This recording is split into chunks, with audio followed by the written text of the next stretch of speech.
Hi, everybody. Welcome to NASCAR.com and our nationwide Spotlight live chat brought to you by Nationwide Insurance. Now, today, our guest, as the tour gets ready to head off to Bristol for this weekend's race, is going to be Justin Allgaier. And Justin, I guess you're joining us online already. We got you there? Yep, we're loud and clear.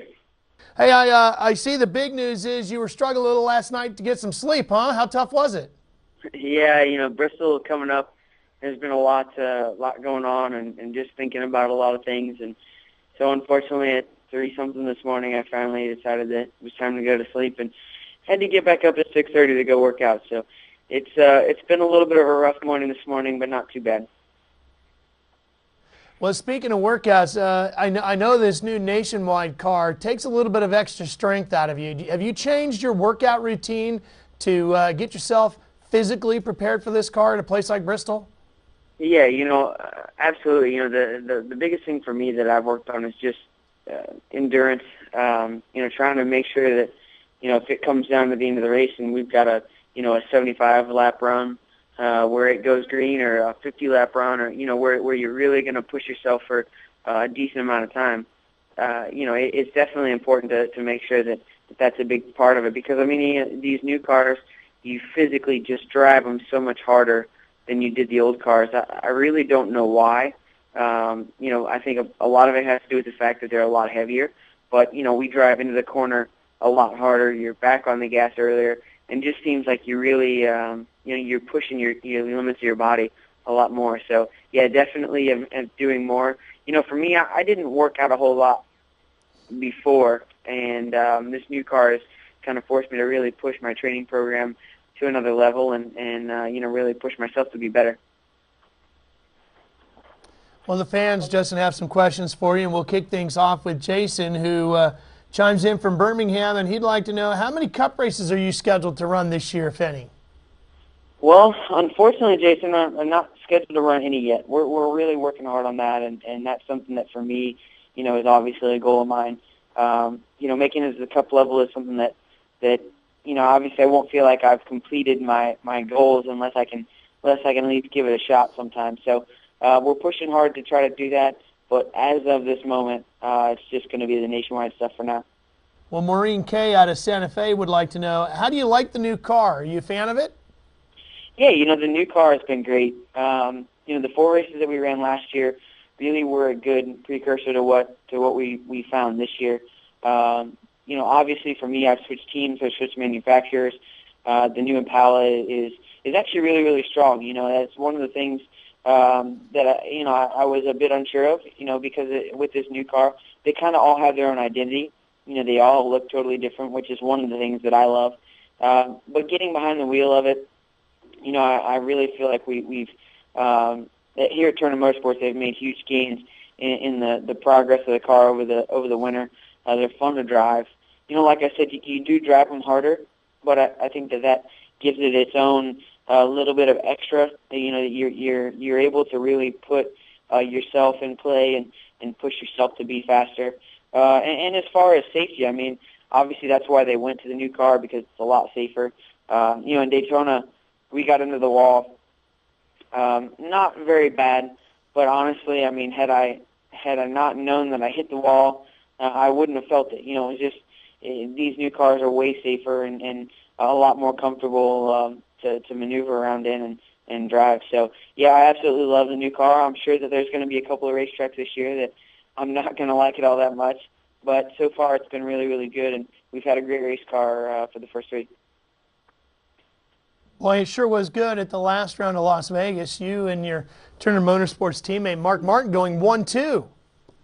Yeah, that was really cool for us. First win for Turner Motorsports. Great to see Mark and the Dollar General guys get into the victory lane. And, for us, it was the first time we got that Brandt Chevy up there where we felt like we were competitive and we could go for a win.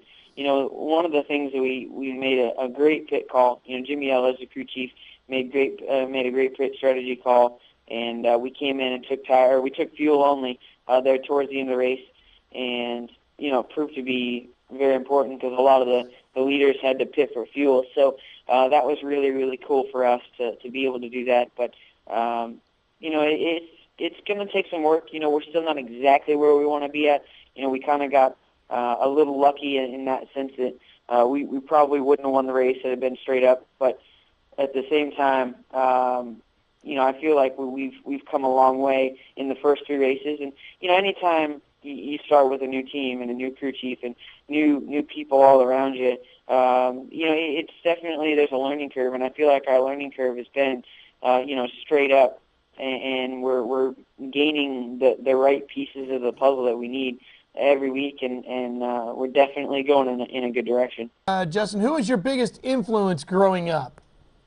Well, you know, I'm very fortunate in the fact that, you know, my dad sold racing tires for many years, and one of the series that he covered was the ARCA series. And if you're familiar with the ARCA series, you know that, you know, a lot of the Cup guys of today, and even guys that have already retired, have either, you know, raced in the ARCA series or been a part of it, or owned a team, or you know, frequently come back and visit. One of the guys that really sticks out in my mind that you know, has helped me out a bunch in my career is Ken Schrader. And you know, he's been just a great person. You know, somebody, if I have a question or if I need something to figure out how to do it, you know, he's definitely a guy that I feel like I can you know, get a hold of and ask. But furthermore than that, I mean, you know, I've been fortunate enough to meet a lot of great race car drivers over the last, you know, 10, 15 years, and really trying to, you know, when you meet somebody great, it's always good to try to learn what makes them so good and what can make you better. And so I feel like for me, you know, I've taken a lot of small pieces from a lot of different people and tried to melt them all into one person. And you know, hopefully there's things that I'm doing right. Obviously, you know, you can always do things better, but there's been a lot of people that have been very influential to me. Didn't Schrader give you your first ARCA start?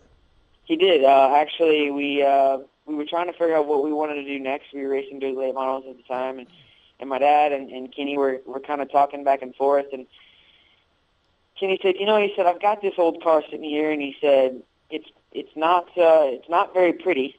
He said, but I think it'd be really good to go run the 2 dirt races with. And he said, it's just going to sit here and collect dust. He said, so if y'all want to go use it, he said, why don't you take it and go run the 2 dirt races and just see how he does and see if he enjoys it.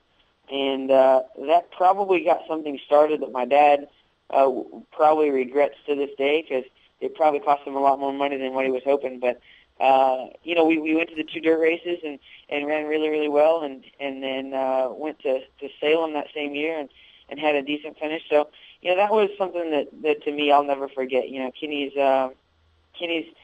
been, you know, so great to me and my family, and you know, for so many years, and just to be able to have him give me that car was really special. Hey, Rubbins Racing would like to know, what Cup guys have helped you out as a driver? We've talked about Kenny Schrader. Anybody else? Yeah, you know, I think one of the really cool things is that you know, the last couple of years I've had great teammates at Penske Racing, and you know, Kurt and Sam and Brad definitely stepped up and tried helping me. You know, this year we've had Ryan Newman and Mark Martin in the car. And, you know, they've both been really great to work with. You know, Casey Kane being in the car, he's been great to work with. You know, I can't say that there's one guy that's necessarily helped me more than any others. But one of the cool things is that, you know, walking up and down through the garage area, you know, when they come over to our side or going over there, you know, it's been really cool to see how open a lot of these guys are, and how much they've been willing to help.